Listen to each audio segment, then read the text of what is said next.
श्यामाचरण, तुम मेरी दौलत देखकर हैरान रह जाओगे। मेरे पास सोने चांदी के गहनों के अलावा बैंक में रुपया भरा पड़ा है। अगर मैं खुलकर खर्च करूं, तो भी आगे आने वाली पीढ़ी के लिए कम न होगा। तुम मेरी हैसियत का मुकाबला नहीं कर सकोगे, क्योंकि तुम्हारी कोई हैसियत ही नहीं है। श्यामाचरण सिर नीचा किए मन ही मन मुस्कुराता रहा। वह सोचने लगा, विवेक राय अचानक ऐसी बातें क्यों कह रहे हैं। श्यामाचरण, मैं चाहूं तो अपनी एकलौती बेटी रेशमा को सोने चांदी के गहने से लाद कर किसी ऊंचे करोड़पति के यहाँ उसके लड़के से ब्याह दूं। लेकिन जानबूझकर फटे बोरे में पैब लगा रहा हूं, क्योंकि तुम्हारा बेटा विजय मुझे पसंद आ गया है, जो अभी ग्रेजुएशन ही कर रहा है। मेरी दूर तक पहुंच है। तुम्हारा बेटा जहां भी नौकरी करना चाहेगा, लगवा दूंगा। तुम तो उसकी जिंदगी भर कोई मदद नहीं कर पाओगे। तुम जितना दहेज मांगोगे, उससे दोगुना तिगुना मिलेगा। थोड़ी देर बाद कुछ सोचकर विवेक राय आगे बोले, क्या सोचा है तुमने श्यामाचरण? मेरी बेटी खूबसूरत है, पढ़ी लिखी है, जवान है। इससे बढ़कर तुम्हारे बेटे को क्या चाहिए? वैसे मैंने तुम्हारे बेटे को अभी तक देखा नहीं है। वो तो मेरा मुनीम राघव इतनी ज्यादा तारीफ करने लगा, इसलिए तुमको बुलाया। मैं चाहूंगा कि 2 या 4 दिन बाद उसे यहाँ लेकर आओ। खुद मेरी बेटी को देखो और उसे भी दिखला दो। समझो, रिश्ता पक्का हो गया। आप बहुत बड़े आदमी हैं सेठ जी। गाजियाबाद के बड़े कारोबारियों में आपका नाम है, जैसा मैंने सुना। आपकी तारीफ करूंगा कि आपने मेरे बेटे को देखे बिना ही रिश्ता पक्का करने का फैसला कर लिया। पर मुझे अपने बेटे और पत्नी से भी सलाह मशवरा करने का मौका दे तो मेहरबानी होगी। जाइए, लेकिन मना मत कीजिएगा। मेरी ओर से 2000 रुपये का नजराना लेते जाए। विजय राय कुटिल हंसी हंस दिए। बिंद की गांव पहुंचकर श्यामाचरण ने विवेक राय की लच्छेदार बातें अपनी पत्नी सत्यवती को सुनाईं। वो बहुत खुश हुई, मानो उसके छोटे से मामूली मकान में पैसों की बरसात अचानक होने वाली हो। जब सत्यवती ने अपने बेटे विजय के मन को टटोलना चाहा, तो वह बिगड़ गया। पैसे के लालच ने आपको इतना मजबूर कर दिया कि आप मेरी पढ़ाई बंद कराने पर उतारू हो गए। पढ़ाई पूरी करने के बाद मेरी जो कमाई होगी, उस पर पूरा हक आपका ही तो होगा। आपके लिए जल्दी दुल्हन लाकर मैं अपना भविष्य खराब नहीं करना चाहूंगा, विजय ने अपना फैसला सुनाते हुए कहा। उसकी माँ ने उससे कहा, इतने पैसे वाले आदमी की एकलौती बेटी तुम्हें ढूंढने पर भी नहीं मिलेगी। तुम मुझे सौतेली माँ समझते रहो, लेकिन मैं तो तुम्हें अपने छोटे लड़के राजू और बेटी लीला से भी ज्यादा समझती हूँ। तुम्हारा गरीब बाप मुझे एक अच्छी साड़ी नहीं खरीद सका, सोने की जंजीर नहीं दे सका। खाने के लाले पड़े रहते हैं। तुम्हारी पढ़ाई में ही सारा पैसा खर्च कर देता रहा है। कभी सोचा है कि मैं घर कैसे चला रही हूँ? अमीर की बेटी यहाँ आकर सोना बरसाएगी तो सभी का भला हो जाएगा, सत्यवती ने विजय को समझाया। श्यामाचरण की पहली औरत मर चुकी थी। उसने दूसरी शादी सत्यवती से रचाई थी, जिससे 2 बच्चे हुए थे। बेटा, एक बार चलकर उस लड़की को देख तो लो। पसंद आए तो हाँ कर देना। मैं विवेक राय के यहाँ रिश्ता मांगने नहीं गया था, बल्कि उन्होंने खुद बुलाया था। अगर उनकी लड़की हमारी बहू बनने लायक है, तो घर में आने वाली लक्ष्मी को ठुकराया नहीं जाता, श्यामाचरण ने अपने बेटे विजय को समझाते हुए कहा। आप लोग समझते क्यों नहीं? मेरी पढ़ाई रुक जाएगी, तब क्या होगा? आजकल नौकरी भी इतनी जल्दी नहीं मिलती। आपको धन दौलत मिली, तो कितने दिन तक उसे इस्तेमाल कर पाएंगे? हर माँ बाप लड़की को अपने घर से जल्दी निकालना चाहते हैं, इसलिए हम गरीब लोगों के पल्ले बांध कर वे भी फुर्सत पा लेना चाहते होंगे। उनके पास काफी पैसा है, अकेली लड़की है, सब कुछ तुम्हें ही मिलेगा, जिंदगी भर मौज से रहना। शादी के बाद अगर कल को उन्होंने मुझे घरजमाई बनाकर रखना चाहा, तो क्या आप उम्मीद करते हैं कि उनका पैसा यहाँ पहुँच पाएगा? मुझे उनके यहाँ गुलाम बनकर रहना पड़ेगा, जो मैं कभी पसंद नहीं करूँगा। ये सब बातें छोड़ो, ऐसा कुछ नहीं होगा। वे तुम्हारी तारीफ सुनकर फोटो देखते ही शादी करने को तैयार हो गए। आगे उनकी क्या मनसा है आप नहीं जानते। कोई लड़की वाला आज के जमाने में इस तरह अपनी बेटी किसी गरीब घराने में देने को तैयार नहीं हो जाता। मुमकिन है इसके पीछे उनकी कोई चाल हो। शायद लड़की बुरे चरित्र की हो, जिसे जल्दी से जल्दी घर से निकालना चाहते हों। आपको पहले उन सब बातों का पता लगा लेना चाहिए। बेटा, मैं सब समझता हूँ। विवेक राय मुमांगा दहेज देंगे, ऐसा रिश्ता मैं मना नहीं कर सकता। आप जिद करेंगे तो मैं इस घर को छोड़कर कहीं और चला जाऊंगा, गुस्से में विजय बोला। तो तुम भी कान खोलकर सुन लो, अगर तुमने ऐसा किया तो मैं भी आत्महत्या कर लूंगा, कहते हुए श्यामाचरण रोने लगे। आखिरकार विजय को झुकना पड़ा। गाजियाबाद में विजय अपने पिता के साथ जाकर विवेक राय की बेटी रेशमा को देखने के लिए राजी हो गया। सच में श्यामाचरण पैसों का लालची था। उसने रेशमा के बारे में किसी के द्वारा पूरी जानकारी हासिल करना जरूरी नहीं समझा। सत्यवती ने भी अपने सौतेले बेटे विजय के भविष्य के बारे में सोचना जरूरी नहीं समझा। वो तो चाहती थी कि जल्द से जल्द उसके यहाँ छप्पर फाड़कर रुपया बरसे, लड़की जैसी भी हो, उससे सरोकार नहीं। फिर भी उसके मन में शंका बनी थी कि बिना किसी ऐब के एक रईस अपनी बेटी को इतनी जल्दी गरीब घराने में शादी के लिए दबाव क्यों डालने लगा था। फिर उसने सोचा, उसे लड़की से क्या लेना देना, उसे तो गहने धन दौलत से मतलब रहेगा, जिसे पाकर वो खुद राज करेगी। विवेक राय ने श्यामाचरण को यह भी बतला दिया था कि उनके पास केवल दौलत ही नहीं, बल्कि सत्ता की ताकत भी है। कई बड़े सरकारी अफसर, नेता, मंत्री और विधायकों से भी याराना है, जिसकी वजह से उसका शहर में दबदबा है। उन्होंने यह भी भरोसा दिलाया कि विजय को दामाद बनाते ही उसे अच्छी नौकरी दिलवा देंगे। विवेक राय चरित्रहीन था। उसने 4 शादियां की थीं। पहली पत्नी से रेशमा हुई थी। जब रेशमा 4 साल की हुई तो उसकी मां मर गई। उसके बाद धीरे धीरे विवेक राय ने 3 शादियां और की थीं, पर वे तीनों ही संदिग्ध हालात में मर गई थीं। रेशमा को उन तीनों की मौत के बारे में भनक थी, पर जानकर भी वह अनजान बनी रही और दब कर रहने की आदी हो चुकी थी। विवेक राय की सबसे बड़ी कमजोरी बाजारों, औरतें और शराब की लत थी। जब विवेक राय पर नशे का जुनून सवार हो जाता तो वे भूखे भेड़िए की तरह औरत पर टूट पड़ते और दरिंदे की तरह रौंद डालते। विजय ने रेशमा को देखा। वह बहुत खूबसूरत थी। सजाकर बाप बेटे के सामने लाकर बैठा दी गई थी। गले में मोतियों की माला, नाक में हीरे की नथ, बालों में जूही के फूल। उस खूबसूरती को देखकर विजय ठगा सा रह गया। रेशमा ने भी अपनी चितचोर निगाहों से विजय को देखा। वह रेशमा के मन को भा गया, लेकिन एक बार भी उसके होठों पर मुस्कुराहट नहीं आई, जैसे वह किन्हीं ख्यालों में खोई थी। विजय के कुछ पूछने पर सिर झुका देती, मानो उसमें लाज शर्म हो। विवेक राय ने दोनों की भावनाओं को समझा। नाश्ता पानी होने के बाद श्यामाचरण और विजय को 1 महीने के अंदर रेशमा से शादी करने को विवेक राय मजबूर करते रहे कि वे लोग बारात लेकर गाजियाबाद में फलां तारीख की अमुक जगह पर पहुंच जाएं। उसी समय विवेक राय ने 50,000 रुपये श्यामाचरण के हाथ में नजराने की रस्म अदा कर दी और भरोसा दिलाया कि उन्हें मुमांगी कीमत मिलेगी। घर लौटने पर विजय ने शादी करने से मना कर दिया, लेकिन पिता की धमकी और जोर डालने पर उसे मजबूर होना पड़ा।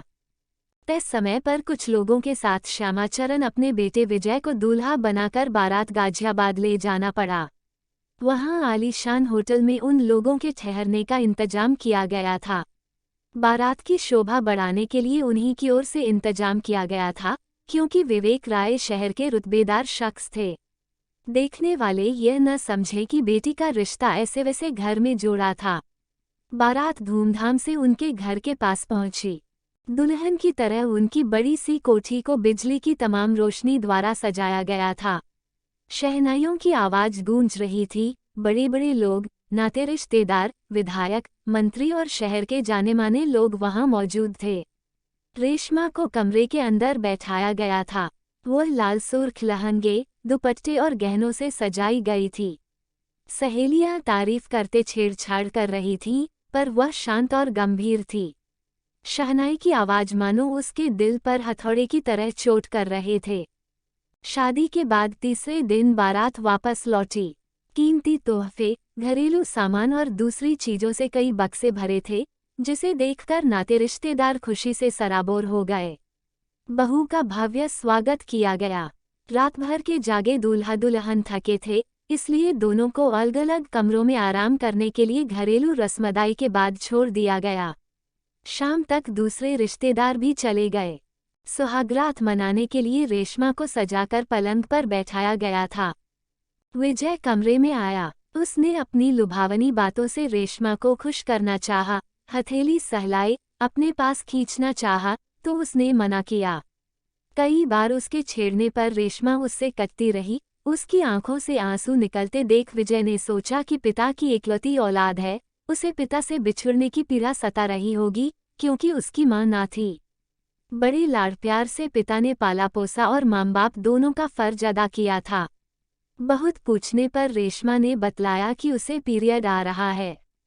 कुछ रोज तक रेशमा उसकी मनसा पूरी नहीं कर सकेगी। चौथे दिन विवेक राय का मुनीम बड़ी कार लेकर यह बतलाने पहुंचा कि रेशमा के पिता की हालत एकाएक बेटी के चले जाने से खराब हो गई। वे बेटी को देखना चाहते हैं। रेशमा की विदाई कर दी जाए। मजबूरी में बिना सुहागरात मनाए रेशमा को विदा करना पड़ा। विजय ने साथ जाना चाहा, तो मुनीम ने यह समझाते हुए मना कर दिया कि पहली बार उन्हें ससुराल में इज्जत के साथ बुलाया जाएगा। 1 महीने से ज्यादा हो चुका था। रेशमा को वापस भेजने के लिए श्यामाचरण गुजारिश करते रहे, पर विवेक राय ने अपनी बीमारी की बात कहकर मना कर दिया। 1.5 महीने बाद विवेक राय खुद अपनी कार से रेशमा को लेकर श्यामाचरण के यहाँ आए और बेटी को छोड़कर चले गए। 1.5 महीने बाद फिर वही सुहागरात आई, तो दोनों के मिलन के लिए कमरा सजाया गया। रेशमा घुटनों में सिर छिपाए सेज पर बैठी रही। उसकी आंखों से झरझर आंसू गिर रहे थे। विजय के पूछने पर उसने कुछ नहीं बताया, बस रोती ही रही।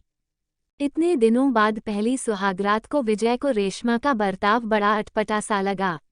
उसे ऐसी उम्मीद जरा भी न थी। पहले सोचा कि रेशमा को अपने घर वालों से दूर होने का दुख सता रहा होगा, इसलिए याद करके रोती होगी, कुछ देर बाद सामान्य हो जाएगी, पर वह नहीं हुई। जब रेशमा विजय की छेड़खानी से भी नहीं पिघली, तो उसने पूछा, रेशमा, सच सच बताओ, क्या मैं तुम्हें पसंद नहीं हूँ? अगर तुम्हें मेरे साथ सहयोग नहीं करना था, तो शादी क्यों की? पति होने के नाते अब मेरा तुम पर हक है कि तुम्हें खुश रखकर खुद भी खुश रह सकूं। रेशमा के जवाब न देने पर विजय ने फिर पूछा, रेशमा, 1.5 महीने तुम्हारे तन से मिलने के लिए बेताबी से इंतजार करता रहा है। आज वह समय आया, तो तुम निराश करने लगी। सब्र की भी एक सीमा होती है। ऐसी शादी से क्या फायदा कि पति पत्नी बिना वजह एक दूसरे से अलग होकर रहें? कहते हुए विजय ने रेशमा को अपनी बाहों में कस लिया और चूमने लगा। रेशमा कसमसाई और खुद को उससे अलग कर लिया, लेकिन जब विजय उसे बार बार परेशान करने लगा, तो वह चीख मारकर रो पड़ी। आप मुझे परेशान मत कीजिए, मैं आपके काबिल नहीं हूँ। मेरे दिल में जो पीड़ा दबी है, उसे दबी रहने दीजिए। मुझे इस घर में केवल दासी बनकर जीने दीजिए, नहीं तो मैं खुदकुशी कर लूंगी।